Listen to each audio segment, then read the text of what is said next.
gikomyawo kambazanyire eddoboozi mumuwulire omukyala mwennyini.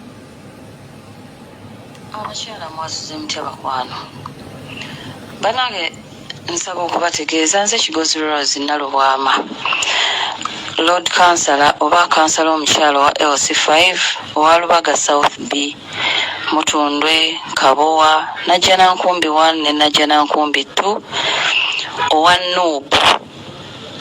owa Nuupu atamanyi bintu byakwefuula kubanga ne mutima nswala. Olunaku lw'eggulo nabadde ndi mu kanso kyasoose ku makya nababa bampeereza akafaananyi kamu kenatte n'obuvunaanyizibwa nesindikira ku mikutu kuba nategedde nti era kajja kutambula nekateekako nti fake okubalaga nti si byange. Waliwo omuntu emabegako yakikola naye emabegako yali akozesa fake account ng'ateekayo erinnya lyange n'ekifaananyi kyange ekya Gomesi yali ng'ekyali ya green nga tukyali people power n'ateekamu ebigambo eby'enjawulo n'ekibanga ekiwedde. Kati olunaku lw'eggulo nabadde ndi mu kanso kuba twasibye mu kanso twagivuddemu leeti saa 11 in fact 11 nga kitundu nga n'obudde bugenze naye nga buli kansala bandeetera ebifaananyi eby'enjawulo ebingi nga bafuna batambuza amasimu ne bagantuusaako mulage na kano. Banange nafunye okutya nga sirina bwe nkirwanyisa nga sirina bwe nkikola ng'omuntu yagenderedde ddala ku akawunti yange yennyini ku Facebook page yange yennyini gye yahakinze kisinza kumanya oba yagigenzeemu atya n'agikoleramu ebyo byonna kasasiro yenna. Bwe namaliza kanso nalwanya okunoonya peegi yange nze nannyiniyo yambuzeeko naginoonyeza ngiblockinge ngigyeyo nze yambuzeeko I can't get access to it. So bakwano Kigozi Rose Nalubwama nga bwe mbagambye nti nswala nina eddiini mu mutima sisobola kuwemukira Kyagulanyi sisobola kuwemukira musaayi gw'abaana omungi oguyiise sisobola kuwemukira balonzi abaatulonda n'omukwano omungi bwe gutyo. Nsaba okubategeeza n'okubasaba kibuli abalabye ebintu ng'ebyo nze bwe ndaba ebintu ng'ebyo nga babitadde ku muntu ne babiteeka ku ba MPs baffe nsooka kubagamba bannange musooke munoonyereze kubanga social media yayonooneka. Sisobola kuyimirira ku makya nenjagaliza Museveni atugumbudde abaana baffe ng'abantu bali mu kunyigirizibwa n'empanikayo mbu mwagaliza happy birthday kuki?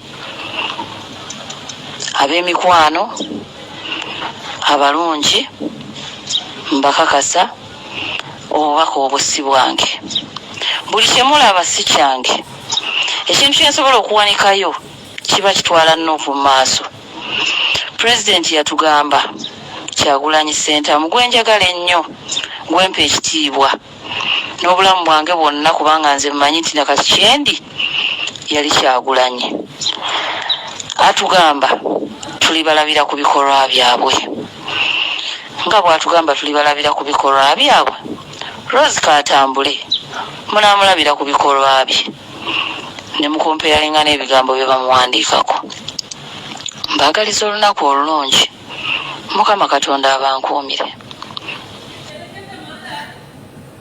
Roza mukawulidde bannange ebiseera ebisinga nange kino ekintu kyali kintuuseeko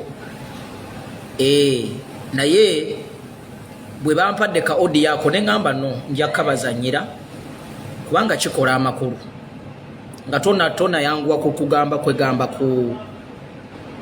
kusalira muntu musango era kyekyo bulijjo kyembagamba nenga nti owaayi omuntu osooka n'omubuuza so ababadde bawulira ababadde batandise dde omulimu gwabwe omanyi kati wano ku social media bagiyita disciplinary committee gwe kasita weemamaazaamu katono abaana nga bakuteekayo olina okujja naye mbadde njagala mbatupulayingira akantu ako bambi omukyala account ye tagiina bambi ate ekyo tosobola kiwakanya mukimanyi bulungi nti netwali mu campaign wano ba hackinga pages zaffe zonna so nze ekintu kyo hacking sisobola kiwakanira because nange nali mbaddeko victim. I've ever been a victim. So sisobola kera kumacha nengamba nti alimba no era je tuli muntu kimanyi bulungi nti Museveni tacha asobola social media kachibalino kole kyamaanye nnyo ate n'ekyo ekintu kiyinza okubanga kyakoleddwa mukwano gwe oba omuntu atamwagaliza. It is possible naye engeri gye yakoze audio bagimpeereza I had at least okugiba playing so that next time musanga page bwetyo mumanye nti si yeye. Ate ekyo nze sisobola kiwakanira kubanga tukirabyeko.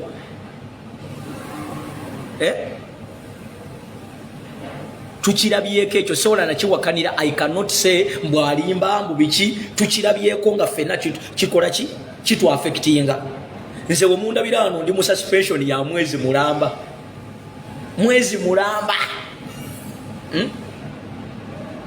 Oshagera ndi mu mwezi mulamba suspension ya mwezi mulamba.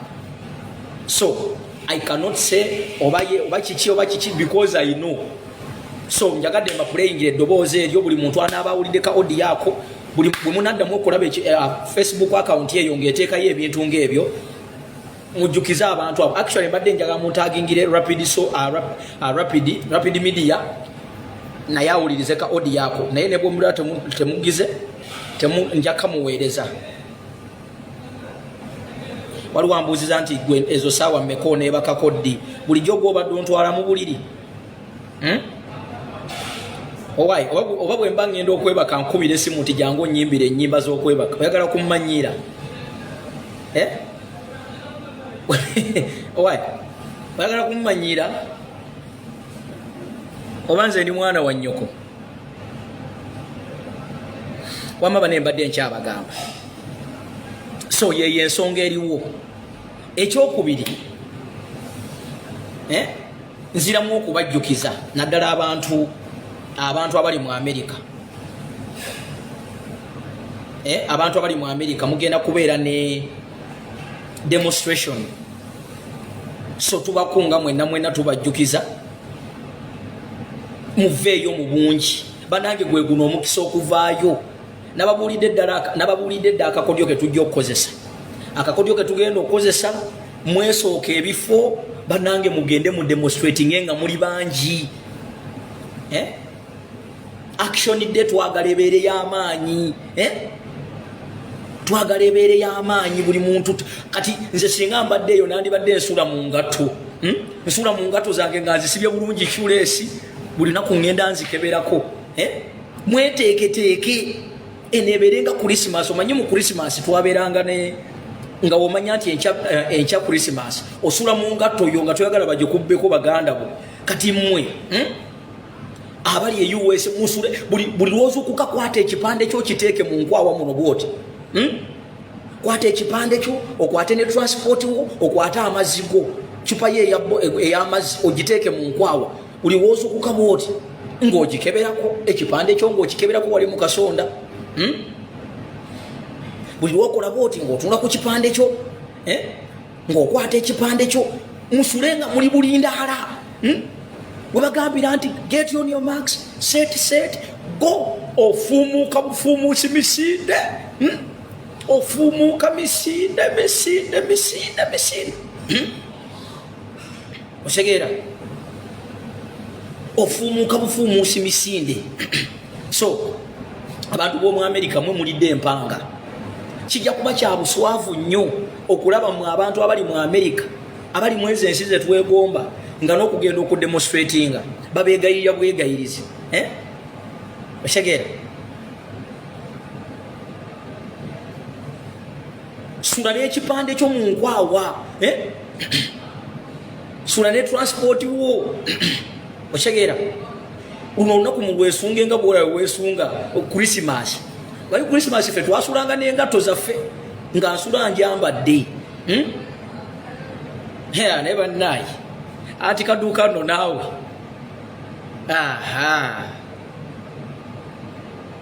anti kaduuka ensonga zo otandise omusajja bwana akugoba tojja kudaawo otandika okuyombera wano otandise obudde bw'ekiro buno otandise anyway kisanyusa okukulaba munnange ogamba otya webale kupambana nansi webale nnyo webale nnyo byokola mu struggle n'abaana abalala mwenna kusanyusa okukulaba munnayo ogenza okujja wano nga tuli mu kiboozibozi nga bwe tutwitinga kusegeera excuse me badde nkyagamba abantu abali muki naddala abantu abali mu America bannange temwerabira ne president agenda kubeerayo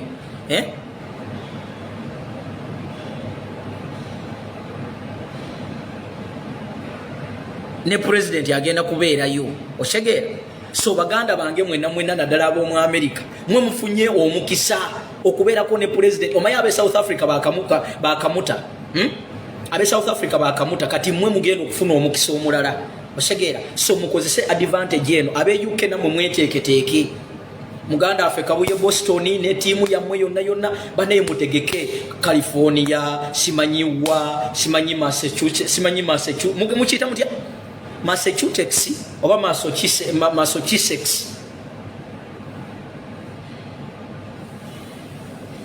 omanye ekyo ekintu kinsumbuwa nnyo Massachusetts ne Massachusetts ebitundu ebyo mubimanyi temunjogeza nnyo mwenna muveeyo mwenna muveeyo buli muntu mujje bangi bwe muti muteeketeeke olunaku lubeere colorful kati fe abamu abatagenda kusobola kutuukayo eyo ffe tugenda kubeera waneno tugenda kuba kikopo kya Facebook wano tugenda kuba kikopo wano nga wetuli otegeera kintu kinyume so njagala kubajjukiza olunaku olwo temulwerabira ensonga lwaki tuwogera kweza ennaku kubanga za mugaso nnyo muveeyo nga muli bangi muveeyo nga mwagala ensi yammwe kubanga kyemusobola okukola kyokka Katonda atuyambye nze nabagamba waliwo ebintu Katonda byatuleetedde mu mulembe guno Katonda atuleetedde ate okuva akalulu kano abasajja bano lwe baakabba Katonda alina engeri gyazze nga atuteeka laba ikonomi ya Uganda kati byerimu ikonomi ya Uganda egudde basajja tebakyalina ssente era nze mbabuulira bano abasajja essaawa yonna muyinza n'okulaba nga bakola ebyokwewamba wano kuba kati banoonya engeri gye bakivaamu naye ekirala kino kankiyiseewo bannange batandise okusuula ebipapula babisudde entebe wano naye nze mbasabanga bannayuganda mu nnyumba sulamu n'ejjambiyayo nkiddamu okwekuuma si buti bw'oba oyingira ennyumba funa omutayimbwa funa ejjambiyayo ebeere mu nnyumba obwo si butemu wabula kwekuuma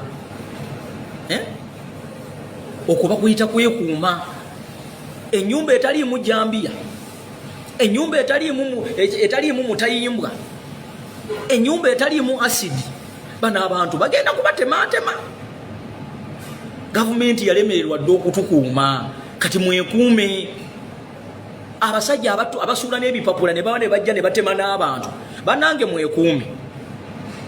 mwekuume mwewaaneko sula n'omuyini gwo sula n'ejjambiyayo sula ne asidiwo ennyanja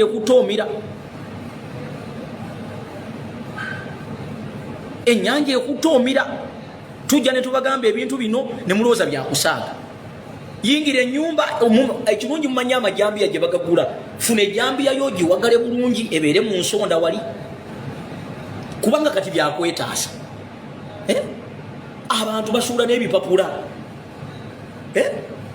buno si butemu kye bayita self defense ate bakusanga n'ejjambiya mu nnyumba si musango ejjambiya ekola emirimu mingi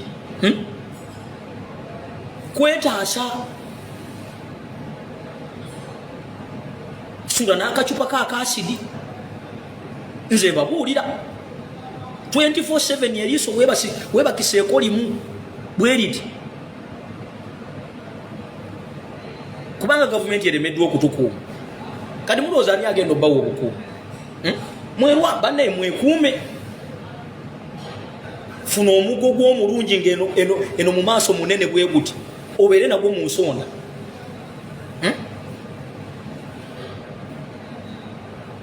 kubanga webituuse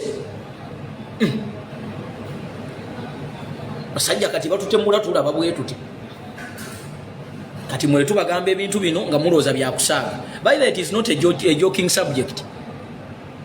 Guard yourselves.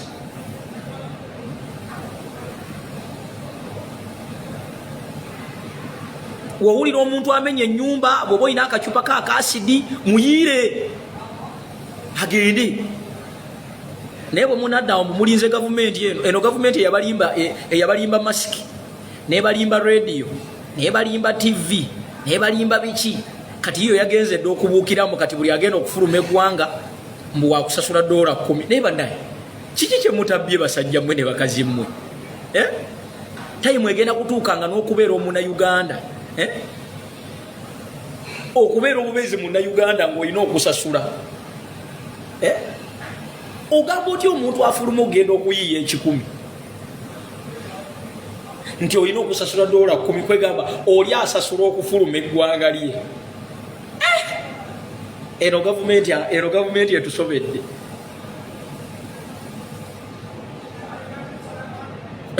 etusobedde naye ate nze seewuunya bayithe kambabuulire nze temulaba nti njogera bwe nti naye ndi musanyufu kinnuma naye ndi musanyufu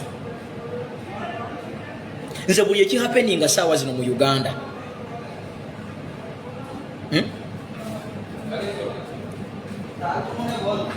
buli ekihapeninga mu Uganda essaawa zino nze kinnuma naye kinsanyusa bakiyita it is a learning process. Nzijukira ekiseera lwe twagamba abazadde ti bannange temutwala baana ku masomero bannanga amasomero tegali safe saawa zino nga abakyala bakugamba mutuleke ffe twetwalira baana baffe ku masomero niyo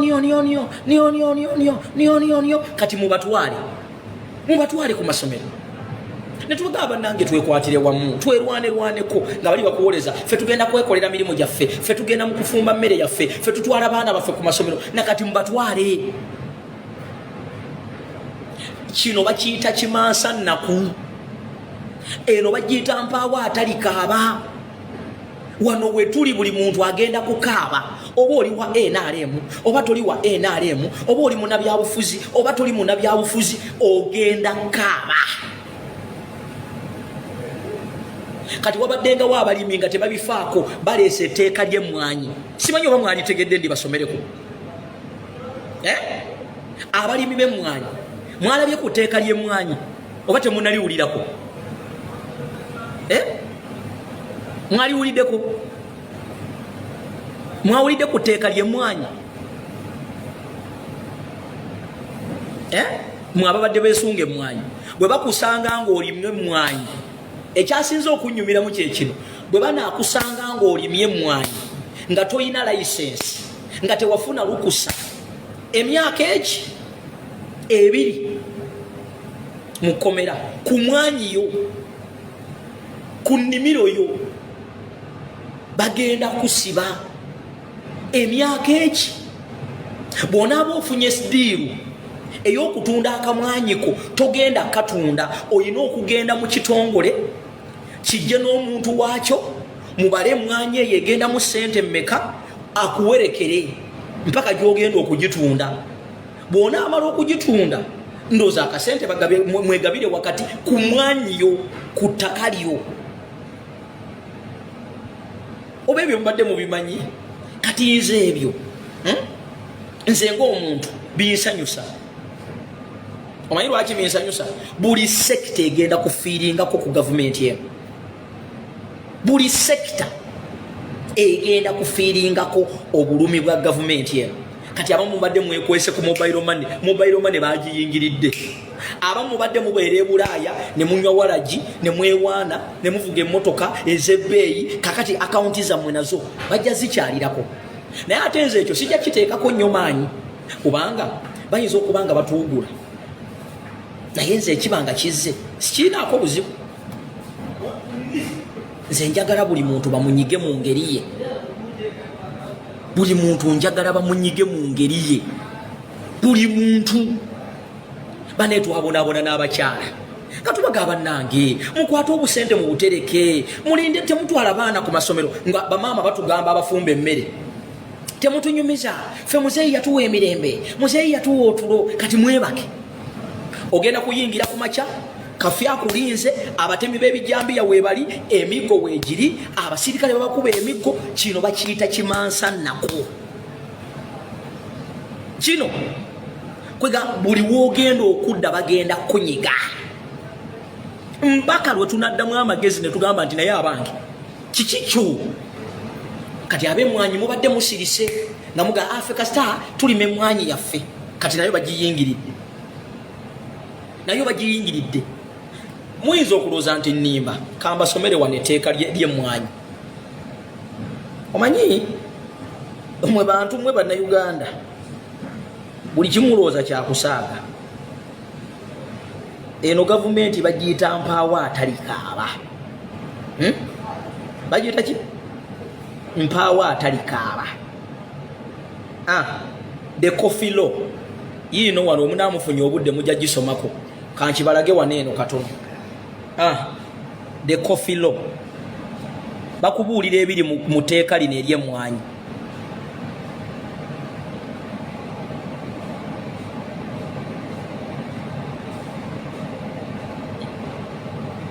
bakubuulira etteeka eriri mu yiino the coffee law kambasomeremu ku mateeka amatono tunugawe mutwitinga omanyi kati bino tebabyogera nako bino tebabyogera nako kamba busomera amateeka bagamba bwe bati muwulire the coffee law highlights ezirimu mu teeka lino Ugandan Coffee Development Authority to regulate all on and off farm activities in coffee value chain.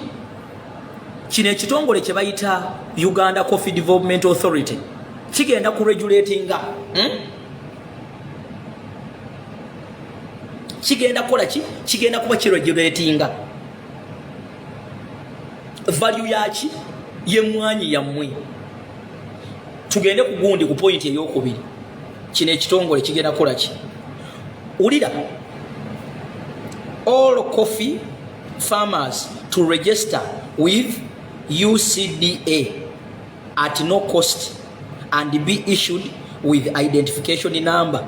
Kati jawe ekigambo at no cost otekewo with the cost kubanga njagala kukakasa eno government tesobola kukolera kintu kya bwerere. Kino bataddewo kiguumaaza mbu mugenda mu registeringe ku bwerere. Eno government mbwetekewo programu nga ya bwerere nga yatandika ddi okubalumirira. Kati kino kye bagambye mbu mugenda ku registeringa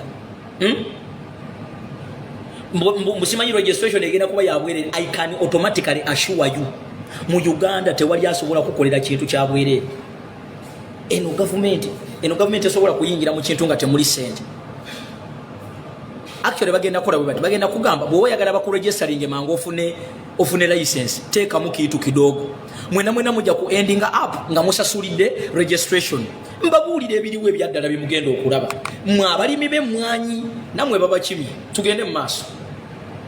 Okay so manyindi wano kubasomera bintu bino kubanga tewali MP agenda bibagamba bino tewali TV zigenda bibagamba bino tewali radio zigenda bibagamba. Kati kino kiri kana akantu kali hidden era keetaaga omuntu ng'olina obudde obufa ku ggwanga lyo okanoonya okalaba bakatadde na mugundi kola omuntu ono nnyo era bwe kabanga kabadde mawulire katono nnyo bwe kati ekabadde nga mukalaba akawayiti ako kati bw'osanga eggulire abantu batono nnyo tebasobola nakatunulako naye ng'etteeka liiryo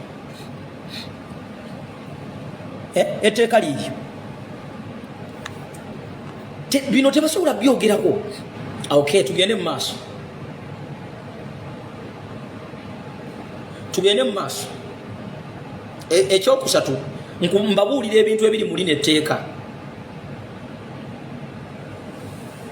Registration will entail capturing farmers' details, land size, the number of coffee trees, coffee buyers and sellers.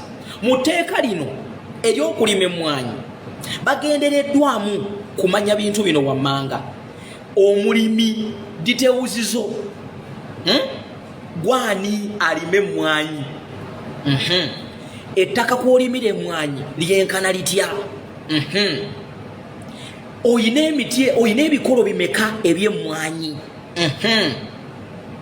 baani abaguzi bo bwe banaakizuulanga nti omuguzi wo ye China oba ye France ezo kampani ez'amaanyi tebajja kukkiriza kutunda kubanga bo baba tebakola era bajja kugamba bireete eno ewaffe tujja bikutundira tugende mu maaso baagala kumanya ani muguzi wo ani akutunza ebyo kitegeeza nti tebajja kukukkiriza gwe kenyini ogende weenoonyeza ebikolo by'emmwanyi ebyebbeeyi layisi wabula bo nga gavumenti bye baba n'aba baagadde actually bajja kufoosinga gwogule ku bo okulima emmwanyi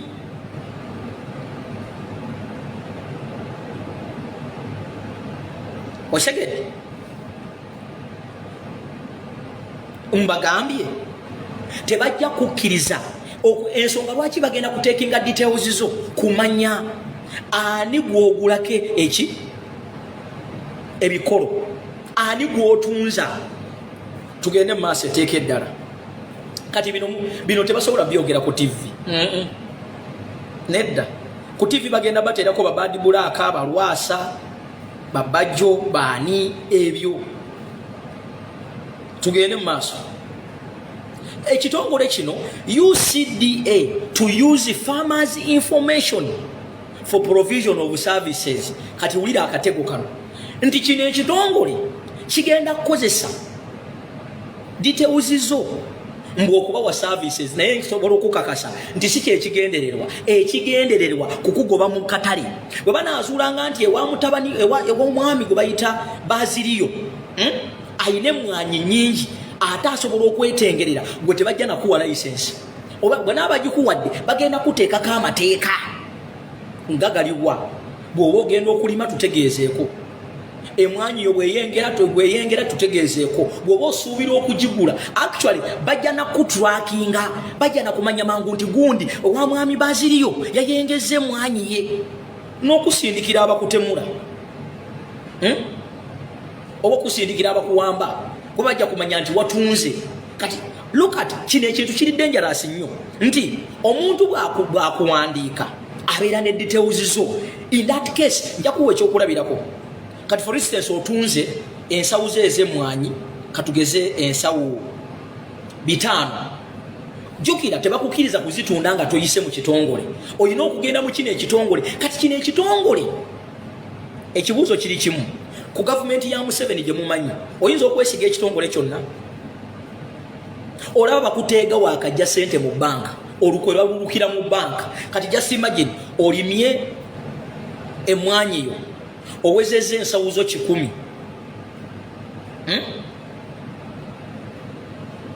nkuwa just example scenario olimye emmwanyi zo ozitutte mu kitongole mugundi mu kampani eno gye baataddewo gavumenti olimye ensawu 10 oba 2 ne bakuwa ssente bagenda kukutracking okuviira ddala bagenda bayinza nokusindikira abatemu ne bagamba ono yaleese gwoba otudde wako ogenda okulaba ab'ebijambiya bajja oba ab'emmundu bajja gwe nga weebuuza baategedde batya bakutrakinze kubanga jjukira lineteeka terikukkiriza kutunda nga tebamanyi lineteeka balireese nti buli kyotunda bwe kiba kikwatagana ku mwanyi they have to be informed kitegeeza nti baba bategedde nti mwami Baziriyo yatunze emwanyi ze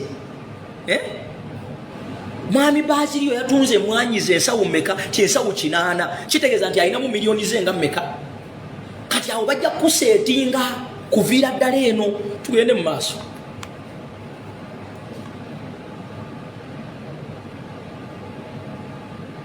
ndi mu kusoma teeka liri mu mwanyi the coffee bill tugende mu maaso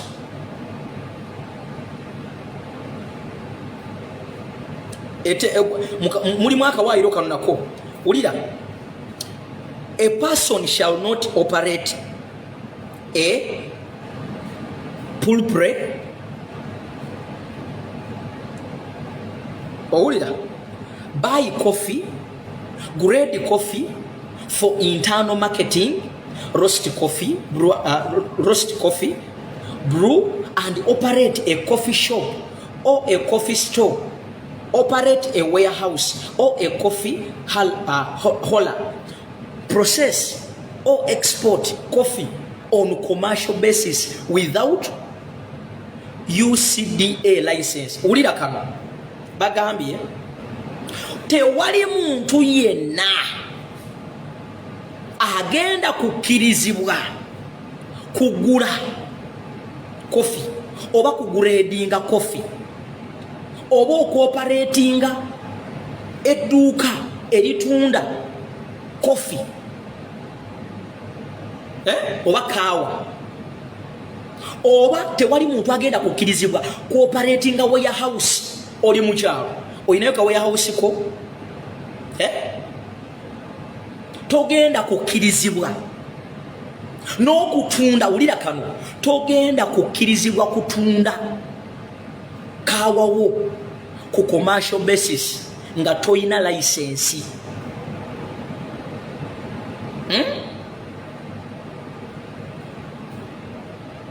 Mukigulidde bw'onaaba okubya eddiiru yo, for instance ofunye mukwano gw'omusuubuzi ali Kenya akugambye banne tetwagala njagala ngundi njagala kaawa mu bwangu, togenda kukirizibwa. Katugeze ofunyeyo ddiiru yo okubya eddiiru baagala trailer namba ya kaawa ensawo nga 2-3, togenda kukirizibwa kuzitunda mpaka ng'olina license. Mwakichenga kitegeeza buli kyogenda okubanga okola bayina okubeera nga bakimanyi.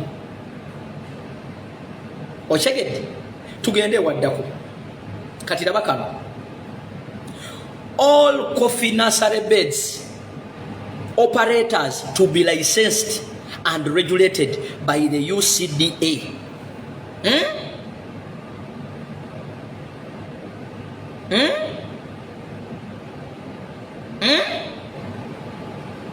Bagambye ng'ogyeko ekyo bw'onaaba oyagala kusimba oba okola nursery bed eya kofi oba eya kaawa, togenda kukkirizibwa kuteekawo nursery bed eyo nga tofunye license mu kitongole kiri. Muwulidde? Njogera nammwe abalimi abadde bagamba nti Museveni yatuwa eddembe buli kimu kiri bulungi, etteeka ly'emmwanyi muliwulira. Tugende mu maaso. Akawaayiro akaddako ebitundu 2% levy on coffee export payable to UCDA. Nga bamaze okuteekawo biri byonna oyina okusasulayo engasi ya 2%. Jukira zino sizo zokka eri yonna gy'oyise of course oyina okuteekayo oyina okuteekamu. Tugende mu maaso. Akasembayo ministers to appoint UCDA board without cabinet approval. Eno ekitongole kino eky'emmwanyi tebagenda kwebuuza ku kabineti etwala oba katugambe etwala government ebeera mu government. No, actually guno omulimu bagukwasiza minister. Katugeze minister of agriculture talina gwagenda kwebuuzaako. Kitegeeza anaamusanyusa yajja okufuna ki? Yajja okufuna omulimu ogwo okutuulaawo okukamula banne. Osegeera?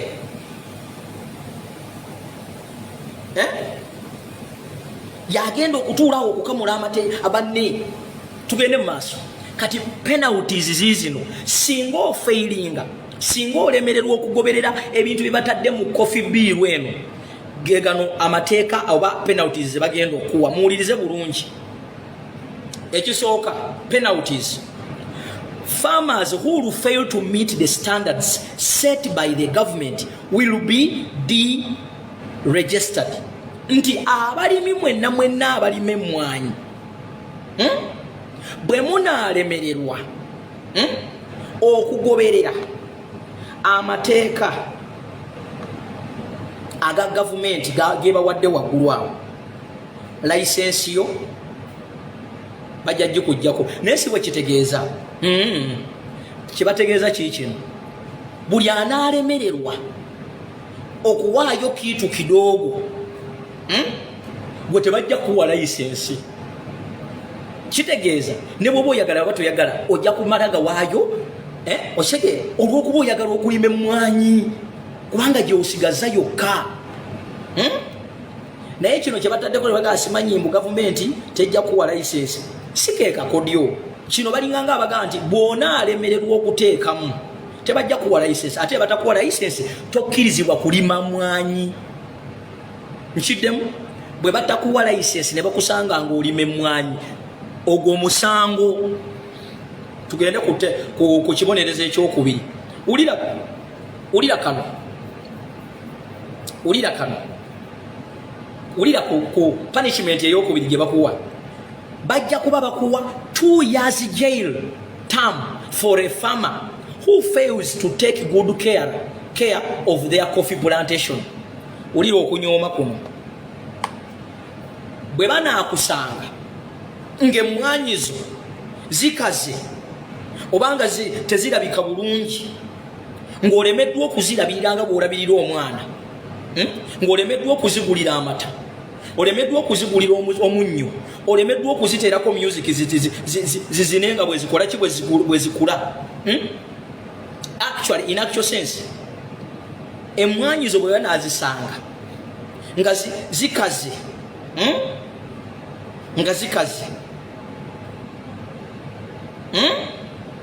obanga zikaaba nti toziriisa manure, bagenda kusiba emyaka gyeki. Bajja kuvunaana omusango gwa negligence of coffee rights. Kati awo nze nga nkuba mu ngalo. Mwagamba yaleeta otulo kasukaali mukawulira, omunnyo muguwulira,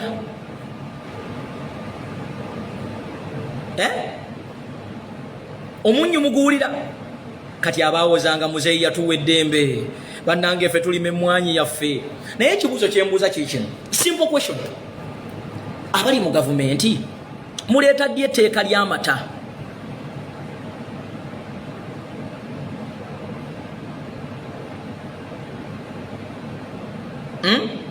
Abali mu gavumenti eno, when are you bringing the milk law?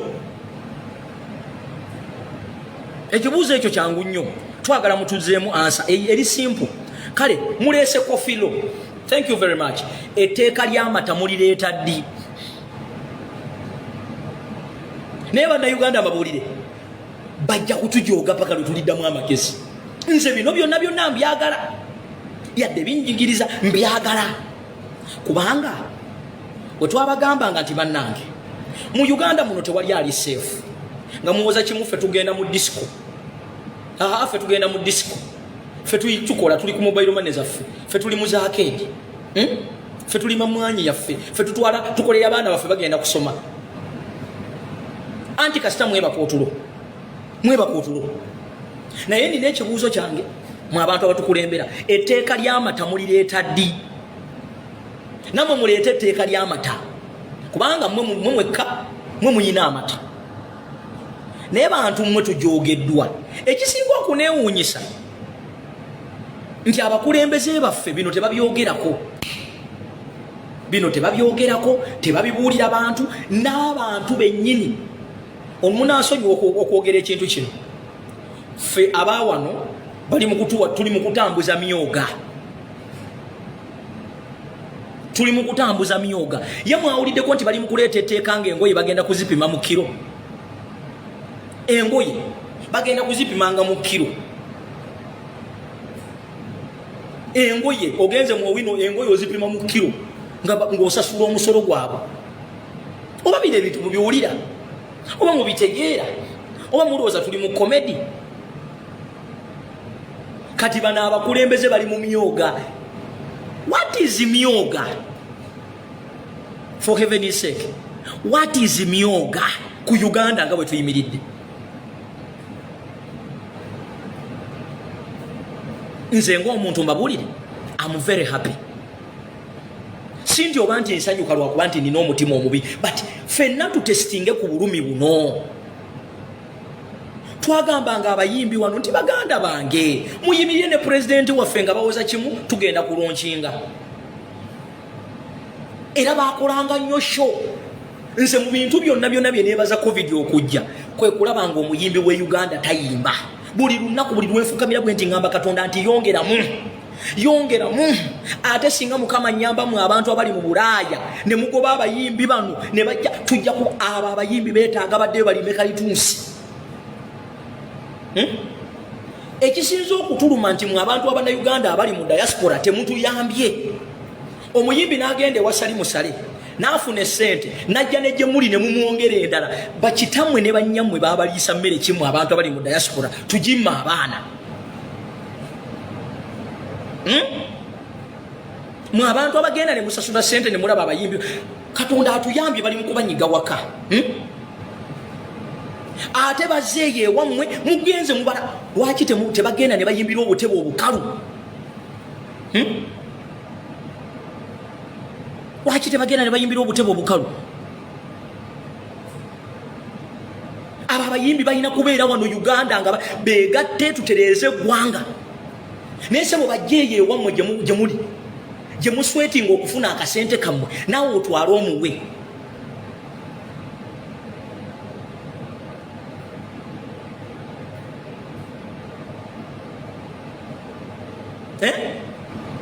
Mwe abantu bali mu diaspora mutukoze bubi nnyo naddala mu abazunga. Naye gye muzungira lumu njagala babakubireyo emiggo oba mulireyo bye mutalina kulya.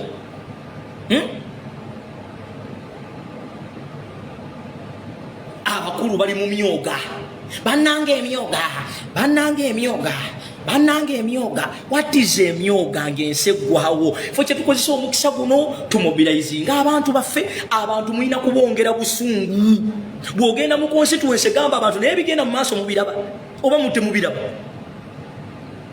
Muli mu kuwoza mbu simanyi eno gavumenti twagala giwabula. Gavumenti ki gy'ogenda okuwabula?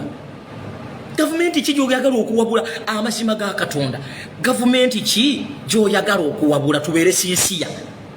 Bano abasajja abaatukubye tiyagaasi okutumalawo obumazi.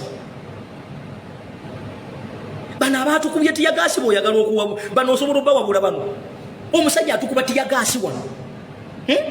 Omusajja abaana baffe bakyali mu makomera. Eyo gavumenti gy'oyagala okuwabula. Eyo gavumenti ekugamba mbu oyagala kukola naawe. You guys, you need to be serious for once. Kyemanyi temuli serious ebiseera ebimu. Naye you need to be serious. Gavumenti ki gy'oyogera nayo? Gavumenti ki gy'oyagala okuteesa nayo?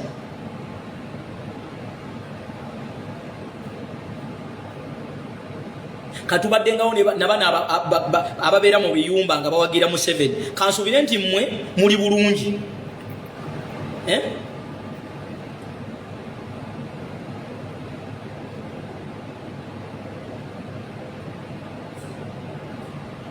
Naye omanyi obwavu obuli wano e Uganda wano? Omanyi obwavu obuli e Uganda?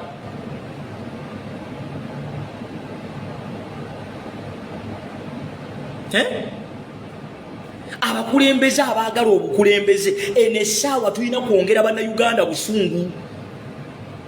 Bw'ogenda mu constituency lekerawo okutuwaanira gavumenti ya Museveni. Gamba abantu nti mbabuulire buli asobola kola ky'olina okukola.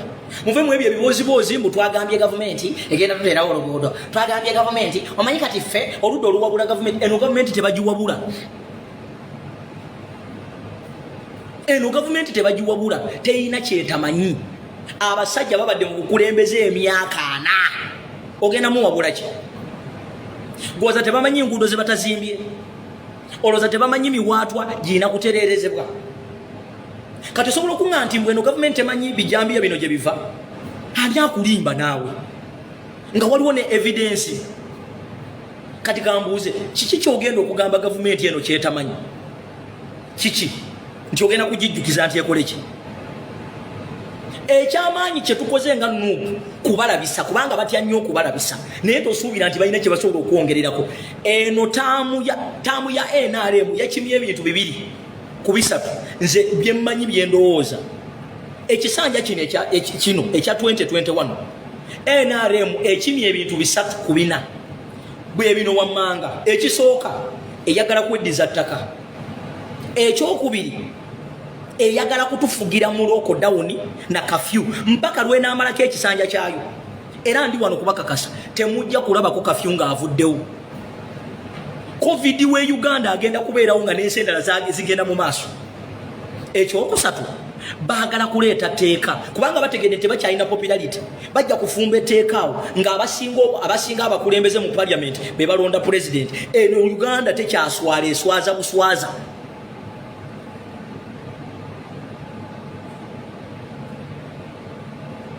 nkibaddiremu ebintu nze byensuubira byendaba biringa bisatu byokka byebaakimye ekisooka ekintu ky'ettaka ekyo kibasula wano kuba kati ensi bwere kati olaba gavumenti yaffe ya NRM eno tekyalina sente kati esigaza ttaka ate ettaka eririko ebyobugagga erisinga liri mu Buganda kubanga buli kimu kitundiddwa kati they want to own land nti oli bwanajjanga ettaka lyo bwanalyegomba for instance Nansana gavumenti ngejja gavumenti ngejja ngegamba nti awo twegombyewo nga baga kati tugenda kuleeta abapima ettaka ngajja ngagamba awo tugenda kuwaamu milioni 10 wanditunze milioni 8 nga bagamba tugenda kuwaamu milioni 10 bw'okaayanako nga bagamba genda mu kooti baani abaliyo ye ekibuuzo kyenjagala okubuuza kiri kimu bw'osobola okubuuza ne gavumenti n'ogisinga osobola okubuuza ne gavumenti eno n'ogisinga ati si tebongezayo musango paka ne bagukutamya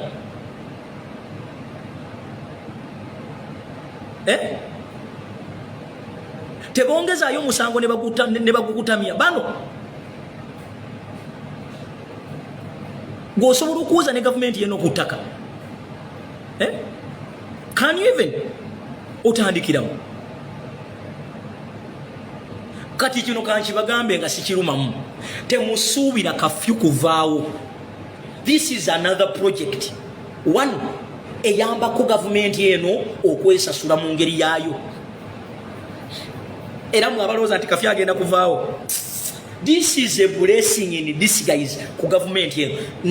Nze nabuuza ekibuuzo ekyekisibu, give me the connection between kafyu and COVID. Oyagala kuŋŋamba nti COVID atambula kiro emisana tatambula?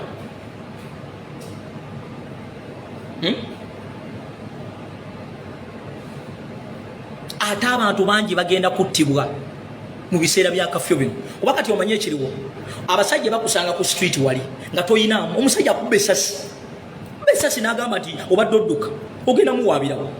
These guys are frustrated. Ekyokubiri tebasasulwa, ekyokusatu babeera n'ebizibu nga b'abantu. These people balina families.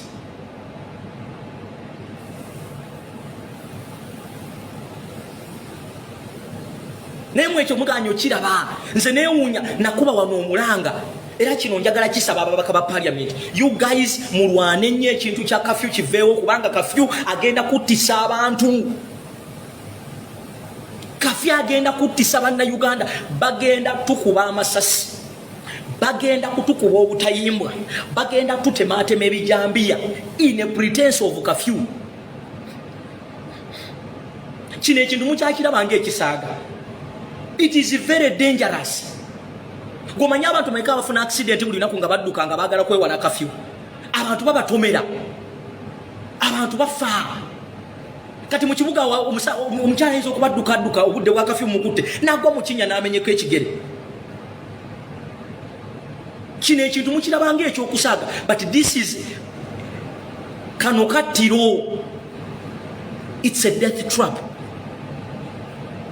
Bagenda kututta, n'ababbi bagenda kozesa advantage eyo. Ba MP baffe bwemubanga mumpulira, mbasaba mulwaneeko ekintu kya kafyu kiveewo, kubanga bagenda kutemula bannayuganda.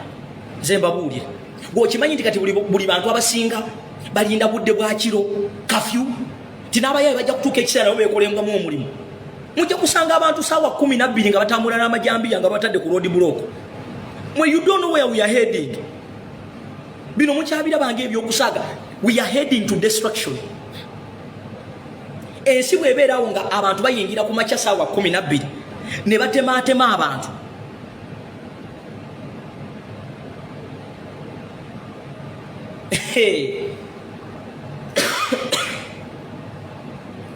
Kino ekintu mukirabanga ekyokusaaga. Waliwo abalinda obulinzi akaseera ka kafyu. jukira abantu bano tebasasulwa bulungi oli ajja kwata emundu mubenga mutudde mu taxi afunawo obutakanya ne driver agikoachinge abakuba amasasi mwena mu taxi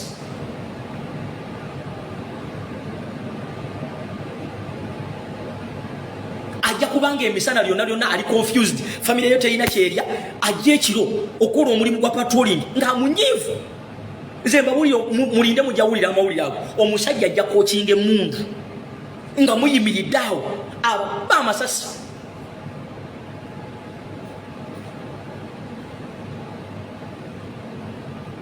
these people are frustrated abamu bagenda okujja okukola nga batamiivu now so just imagine omuntu akutte emundu omuntu mutamiivu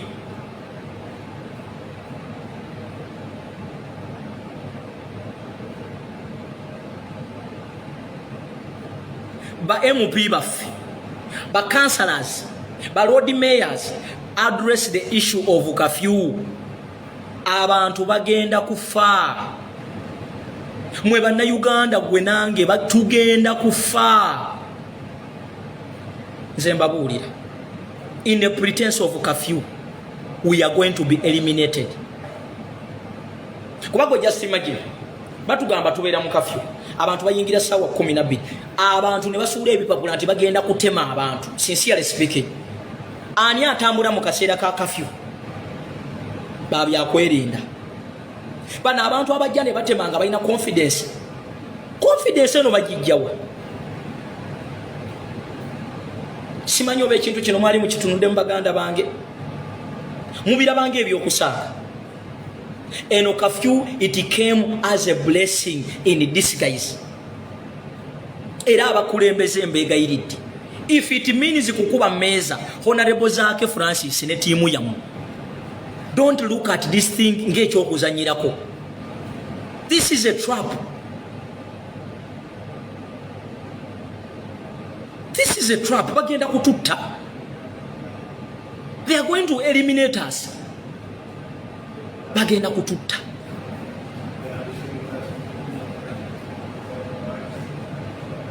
bagenda kututta nze nkubyamu akafaananyi omusajja amaze okunywa omwenge gwe ali ku duty guys omusajja ajja kusumulwa AK47 ojja kuba oli mu taxi amasasi gabayitemu awo mwana simanyi oba yensonga I don't know whether you have ever sat down nolowozaako ku kintu ekyo mwe bino ebitumbira bange ebyokusaaga but curfew is deadly naddala nga mu economy mwe tuli ensi gye tulimu tekyafugibwa mateeka we are in a failed state nkiddamu batya buti kugamba nti tuli mu failed state but we are in a failed state Uganda buli muntu ayine mundu Uganda buli omu akola order Uganda buli muntu ayina akatiimu ke kakulira simanyi oba bino ebintu mubiraba nga bwe mbiraba Uganda is a failed state period Uganda tewali amanyani agivuga kubanga oyinza okuga nti Museveni yatukulembera naye ogenda okulaba abantu bonna abalondebwa Museveni bonna bareportinga ggulu ewasali musale government chief whip ggulu ewasali musale vice president alupo ggulu ewasali musale Nabbanja ggulu sali musale bonna abafuga government bonna kati bagenda ggulu and you think we are in a country kweli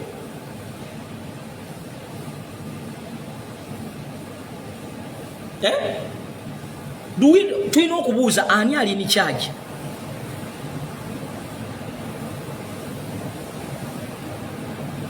ani ali kambabulira ekintu kimu kyesagenda bakisa ne bwoba toli even if you're not a politician I can assure you are going to be affected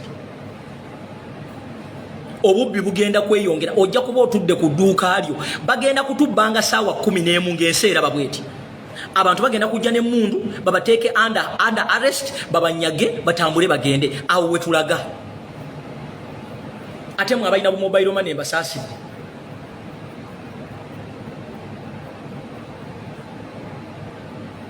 is terrible. This is terror.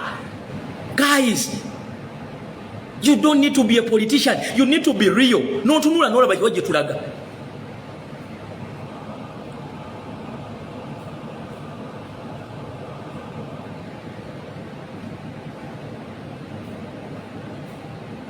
Oyo curfew is a death trap. Katego kakuta. Omanya abantu abali abategera abantu awe gundi Entebbe Express Highway. Omanya abantu abategera abantu mu Kampala waneno. Do you know how many people abatega? I think you people ndoza tumanyika Uganda je tulimu. Look guys, no one is safe. If we don't address this issue, we are going to die. We are going to be eliminated in a pretense of curfew and the COVID. Mwe bakulembeze mwete muddamu kututikirako mannyo wano bumutubuulira COVID. Mwe musituke mukube ekiboozi kino. Awatali ekyo tugenda kufa.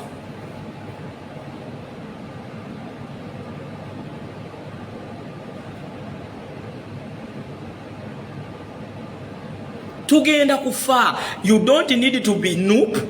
You don't need to be NRM. Kubanze nkubya mwaka fana, just imagine. Omusirikale agenze ku mulimu duty eyakawongezi. Atamidde olusa ina stresses bayombyemu awo ne driver. Omusajja ajjaye mundu awo. Oli mu taxi. Ogenda kulya amasasi omundi mwenna. Ekyo temuki. By the way, let me tell you. Ekyo temukibuusa maaso because it is going to happen. It is just a matter of time. Mulinde mulabe. Just wait and see. Wait and see. Mulinde. It is going to happen. Abasajja abasirikale baddeyo mu barracks. Please let the military go back to the barracks. If not, I can automatically tell you, my fellow Ugandans, we are going to die. You don't need to ask how, but we are going to die in the pretense of curfew and COVID. Just wait and see. Our MPs and leaders, it is high time you come out and address the issue of curfew. If not, you might also be another victim. Nze mbabuulidde. Omanyi nze nsooka n'entulaano nendaba ekijja mu maaso ne ŋŋamba ono kafya atavaawo. What is the intention? And you don't need to be a noob supporter. Oyina kubeera wa mazima. When the guns are many in the population, expect more killings.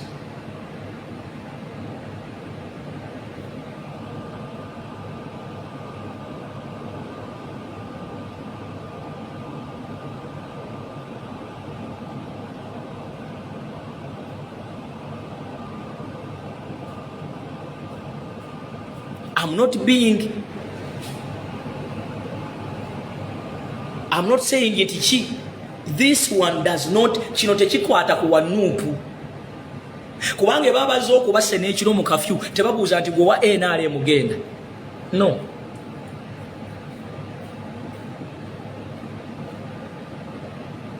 Kati esaazi no bari recruitinze ndawulidde bari recruitinga.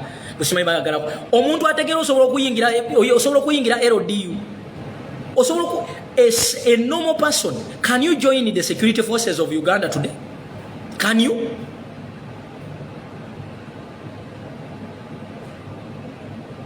Can you?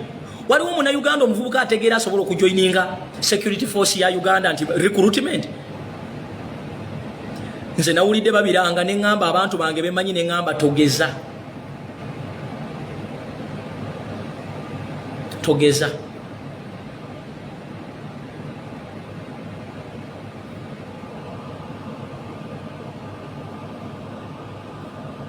Agamba atya Bettina. nsaba busabi bane muba musobola muntagingira ababaka baffe naddala abanuupu kubanze bennina Honorable Francis Zaake Butebi bwobanga ompulira Honorable gwengeri gyotatya at least bring that issue of curfew bannange bajjewo curfew please bannange Honorable Zaake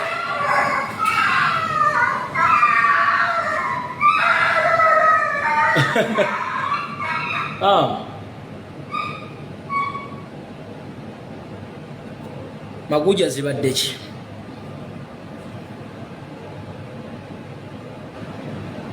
banayenze mbadde mbasaba ati si mukireete buleesi gavumenti ekigobe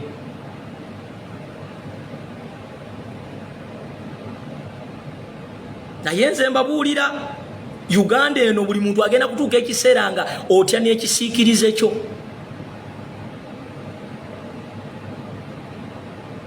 omanyi bantu bameka abasuze mu makomera leero in pretense of curfew wenjogerera wano omanyi abantu bameka be batadde ku road block nga babe basiza wansi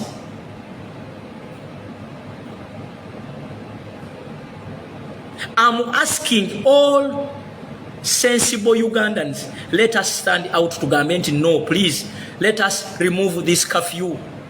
Guys, we are going to die. We are going to die in the pretense of curfew, controlling COVID. This is no longer COVID, this is terror. Guys, this is terror. This is terror in the city. Our MPs, please come out and address this issue of curfew.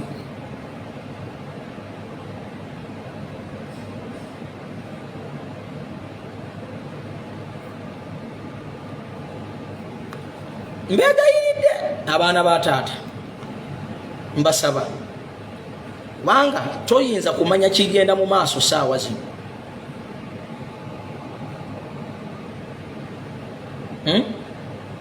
Toyinza kumanya. It is terrible. Bane mutuyinge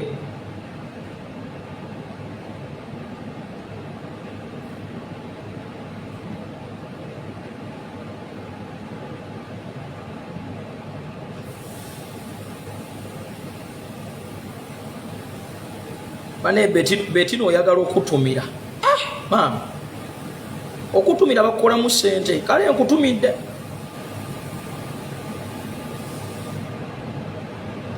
nkutumidde mukyala Betina kati nno nsasule engeri gye nkutumidde sooka onsasule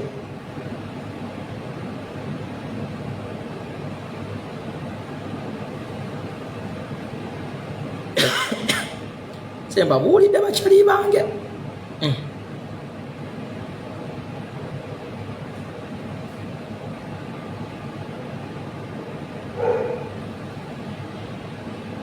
mbabuulidde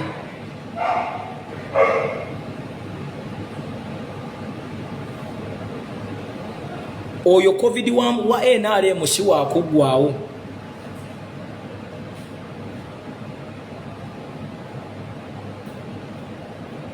COVID ono wa NRM temunawulirako feezi eyokusatu. The third wave is coming. The third wave is coming. So guys, no one is safe. We are all under captivity. Oba oli wa NRM, oba oli wa DP, oba oli wa FDC, oba oli wa ki. We are in this together. We either unite and fight or scatter and be eaten. Henze nsaba abakulembeze baffe mu addressing ensonga ya curfew. The issue of curfew.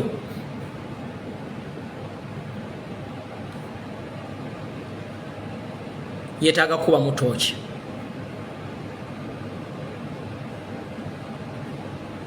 Sikyayagala kwogera nnyo ennaku zino, sinaba kutereera bulungi.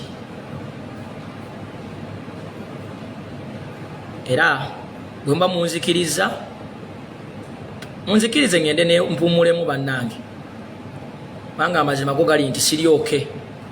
Naye nga kyemanyi next week nja kuba nteredde, awo nkomewo tukikwasaganye. Munansonyiwa nti ennaku zino nyinza okujja ne malako eddakiika ekisaawa ng'emu bwe zityo. Nkyalimu mu gonvugonvu. Nebaza nnyo abampeerezaayo akatunda. Baana mmwe mwebali bannange. Naye nziramu okubajjukiza abantu be US, mweteeketeeke Uganda Actionist Day, muveeyo nga muli bangi. Let your voice be heard. Eddoboozi lyammwe liwulirwe.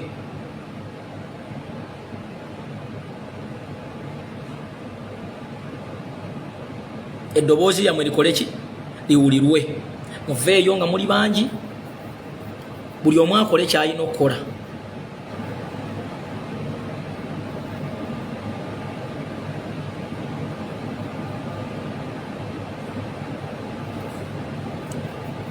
Munansonyiwa leero tetutwitinze paka saawa zaffe za bulijjo, tujja kutandikirawo olunaku olw'enkya. Olunaku olw'enkya ekirungi Friday tujja keerako ku makya. Kyetunaaba tutakavarinze leero, naye kyemanyi bwe bunaatuukira enkya nga already tumaze okuweza gundi zaffe 1000 kweno linki gye tutaddewo. Gwe Bettina ngamba nti lwaki njagala genda kwebaka omanja nnyabo. Munange nina okuwummulamu.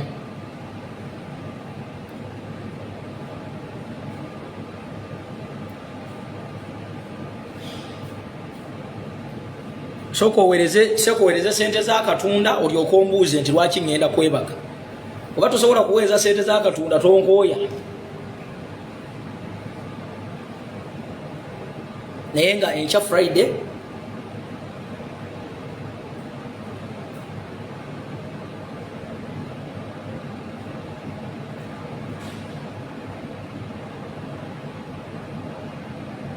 waliwo agambye mbu yogera ku mituwa, ate nje nzogereko ki? Siina kyensobola zoogerako, siina kyenyiza kwogerako, buli kimu tukyogedde.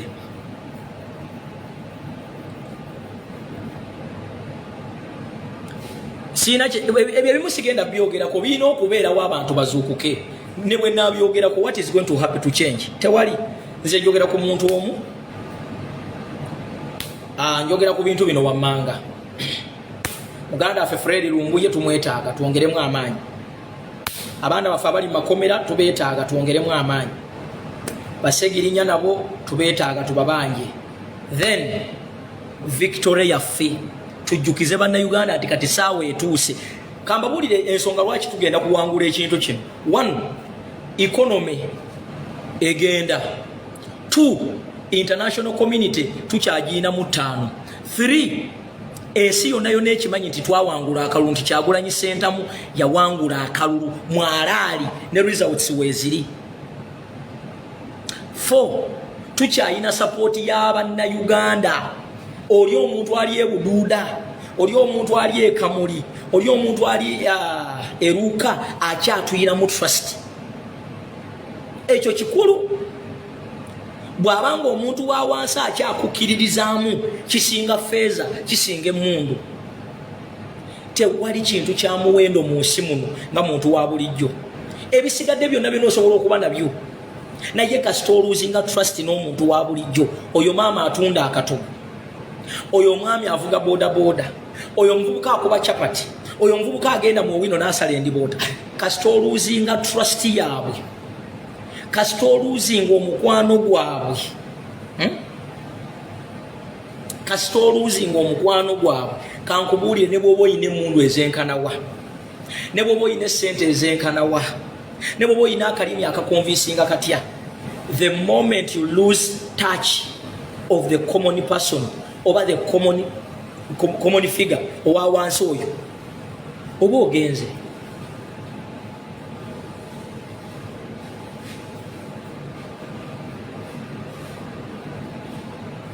mpuliddeko mbuba planning okugulawo amasomero next year kiki kye nabagambye I told you guno omwaka mufu ne next year bagenda kugulawo amasomero mu March in case ate banabagaguddewo kino kye bajja okukola bagenda kulina musasule ssente babatwale mu wiiki nga 2 bamale balangire weeve endala eno government njagala kibagamba eyina enteekateeka eyewamba kubanga it has run out of money tebakyayina kasente mulaba bulabi nti ne Museveni mwennyini ali isolated he cannot fly anywhere wasobola okugenda ndoze saazo n'atambula ye Tanzania wakimanyi nti bwe Museveni agamba nti yalondebwa tanafulumako kuvaako mu East Africa ekyo wali okirabyewa ennaku zino bw'oba omwagalo musanga mu bifo 2 nga 3 Entebbe Nakasero ne kufaamu ye Ekisozi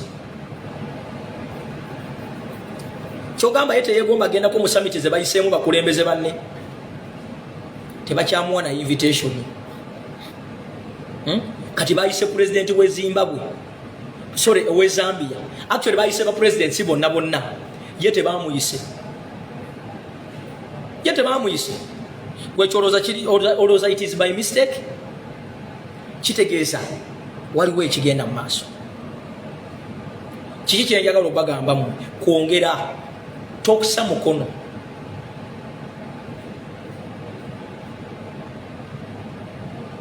nkunkudiremu tossa mukono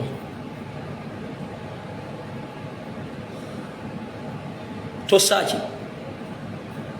peacefully kola kyoyina okukola abooluganda pozi nga waliwo kyemwagala okuŋŋamba naye njagala kudduka kale mutandike okumbuulira we muli mbatumireko then mbasiibule buli omu osobola okuŋŋamba wootulabidde nkutumireko then mbasiibule mbawadde eddakiika 6 okay kambatumireko then mbasiibule naye temwerabira tuli mu kutwitinga linki hiyo tugitaddewo mumbulire mundabira mbatumireko mbasiibule tusisinkane olunaku olw'enkya mwangwe bannange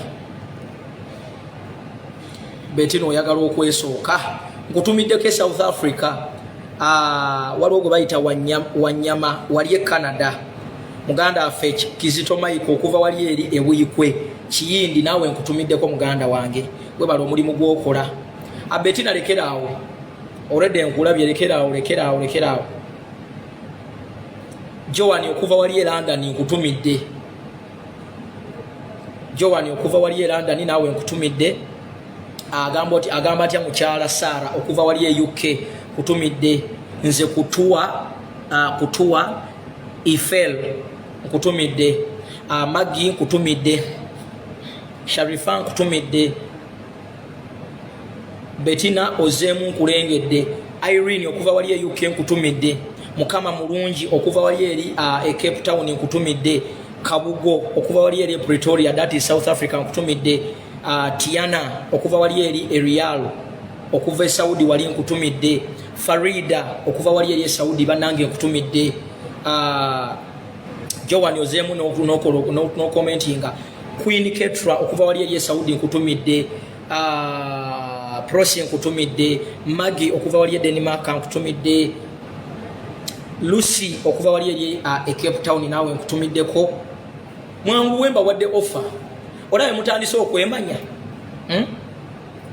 Ketra okuva Saudi mwangu wembe nzenda babuulira gyensinzidde nze I'm here I'm watching you from Mars Prosi okuva wali Saudi Arabia nkutumidde Kabugo Pretoria gwe maze mbadde nakakutumira Amanda nkutumidde ani omulala muweddeyo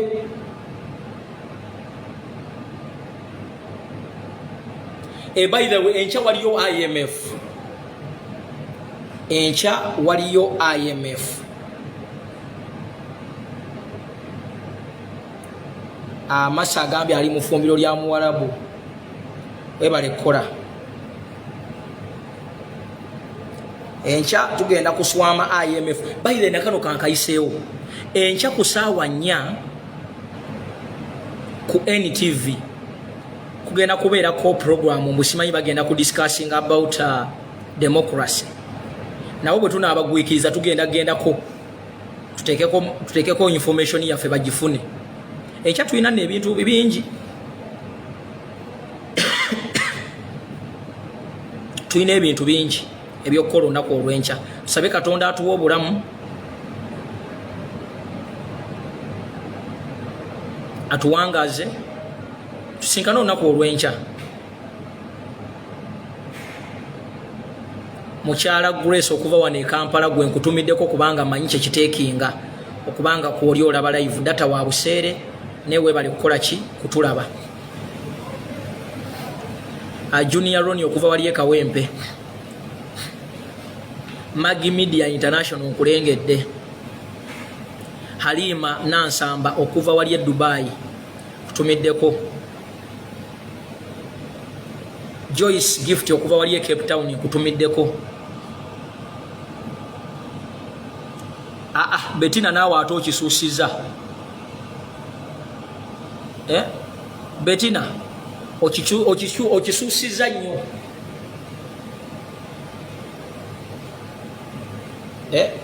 okisuusiza nnyo weewumuzeeko anyway bannange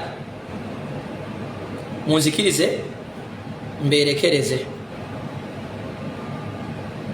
toza tusinkana olunaku olw'enkya mwerawo